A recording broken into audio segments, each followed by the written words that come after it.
You're listening to the Platform Launchers podcast. I'm John Stange, and it's great to have you with us again this week. And this week, we're going to be talking about a concept that I would suspect that many of our listeners have not heard of before. And in fact, this is something that it's only been in the past few months that I heard of it myself. And it comes from a Japanese concept. Now, the word they use is Ikigai. Ikigai. Now, I just want you to keep that word in the back of your mind. I'm going to define that in just a little bit, but our main theme this evening is going to be, I guess, summarized by asking this question. Have you discovered your mission and purpose?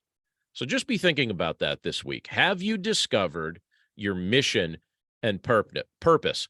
Now, the other day, I called my daughter Julia. Some of you may have heard me reference Julia in the past. She is 16. She is a high school student, and she's a lot of fun.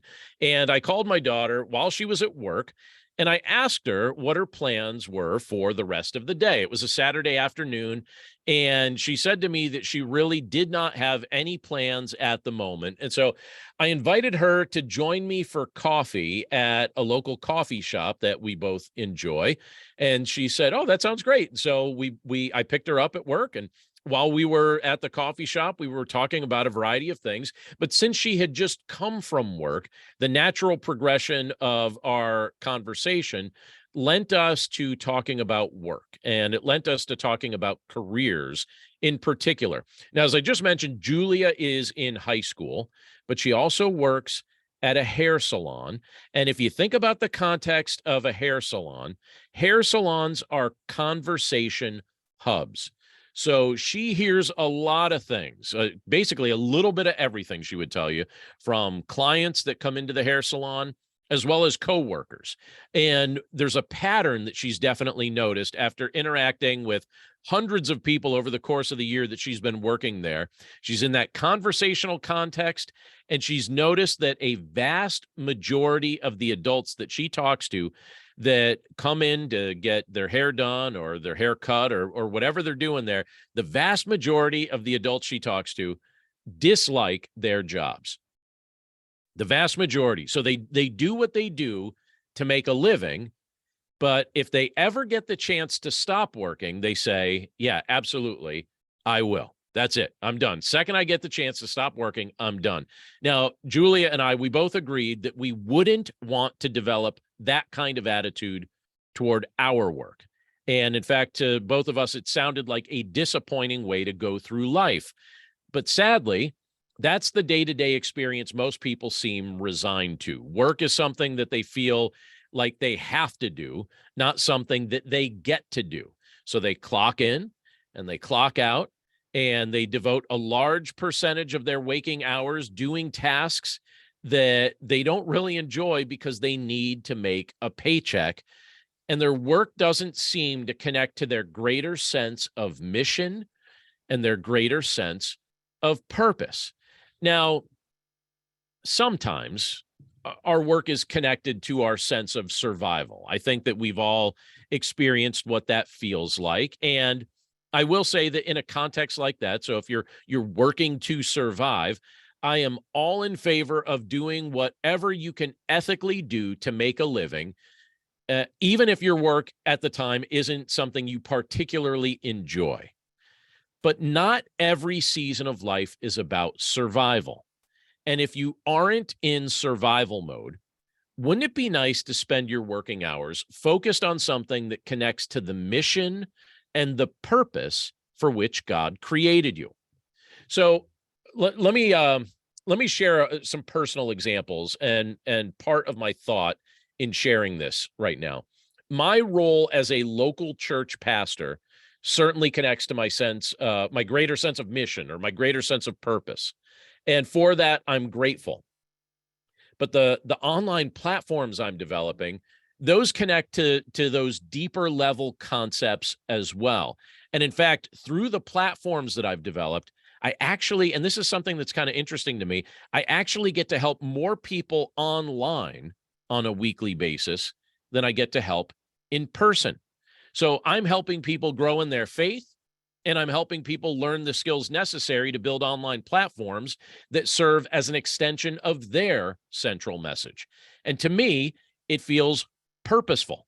And to me, I have to admit that I thoroughly enjoy watching others share their passions with the world. It's one of my favorite things that I get to see in connection with what I'm doing here in Platform Launchers and what we're doing as a group in our members club, that we actually get to enjoy watching others share their passions with the world. It feels very purposeful. And I have to say, and I warned them before the call started tonight that I was going to call on them in the midst of the podcast. You know that I record this in front of our members club.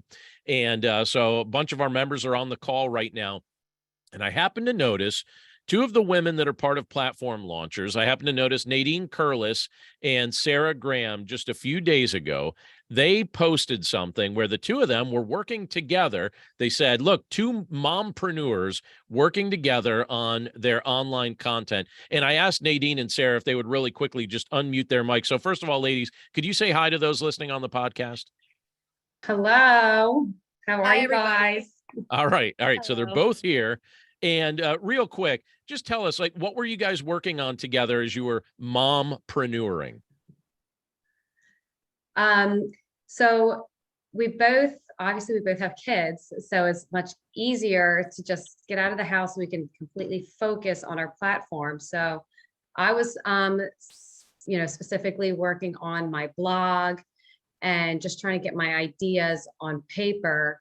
And it helped also having Sarah there to just bounce ideas off of each other and just have a fresh pair of eyes also just to, glaze things over, check, edit stuff. And it was super, super helpful.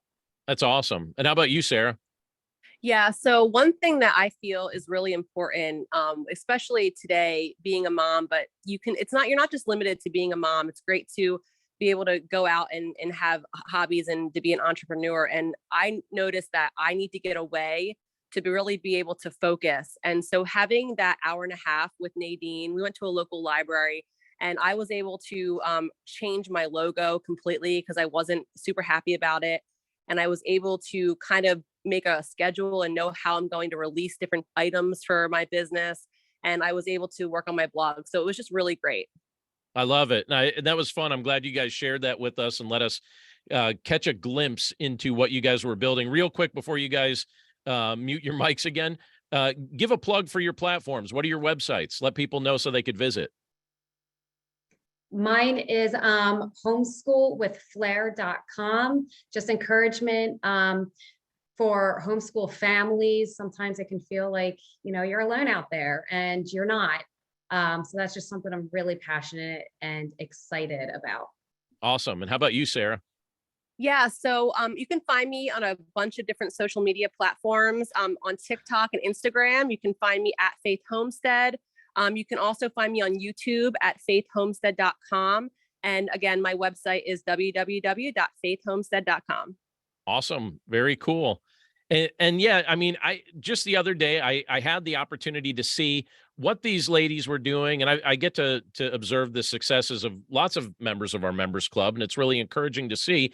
And so from my perspective, as someone that's leading a membership community focused on platform development, you can imagine that it feels rather purposeful to me as I'm helping people in this regard, even sometimes just watching people as they connect together, knowing that this is a shared stage where we get to work on these things together.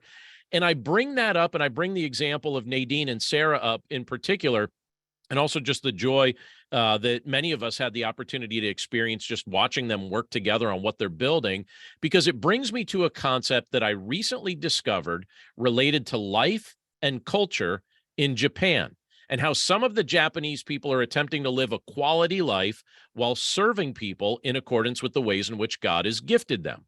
Now, they call the concept Ikigai, and that's a word spelled Ikigai, and it's pronounced Ikigai. And it's a Japanese word that can be defined as they define it as your reason for being or your life purpose. And it's a philosophy that's been around for hundreds of years that attempts to answer 4 specific questions. And we're going to spend a few minutes here focused on these 4 specific questions, because I think it's really interesting. I discovered this recently in an article, and I thought it was fascinating. So the first question they ask is this: what do you love? And then the second question is, what are you good at? Then the third question is, what does the world need? And then the fourth is, what can you get paid to do? So what do you love? What are you good at? What does the world need? What can you get paid to do? Now, right at the outset here, I need to admit that I am in no way an expert on ancient Japanese philosophies. And I will also admit that when I personally attempt to answer deeper level questions about things like my reason for being or my life purpose, I find my answers to those questions through my relationship with my creator. But from a platform development perspective, and from the perspective of developing online businesses that convey a central message, I find these four questions that have been discussed for centuries in Japan, I find them quite helpful because these are some of the biggest questions that we need to be able to answer when we're developing our online businesses or programs or blogs or podcasts or products or social media channels. All of these things, these are the big questions, some of them anyway, that we need to be able to answer when we're developing these things. And if you're listening to this podcast today, or if you're watching us on YouTube or somewhere else, if you're interested in developing an online platform, you'll need to discover your central message. That's something you're going to have to figure out early. You need to be clear about the message that you're called to share. Otherwise, your platform's going to flounder.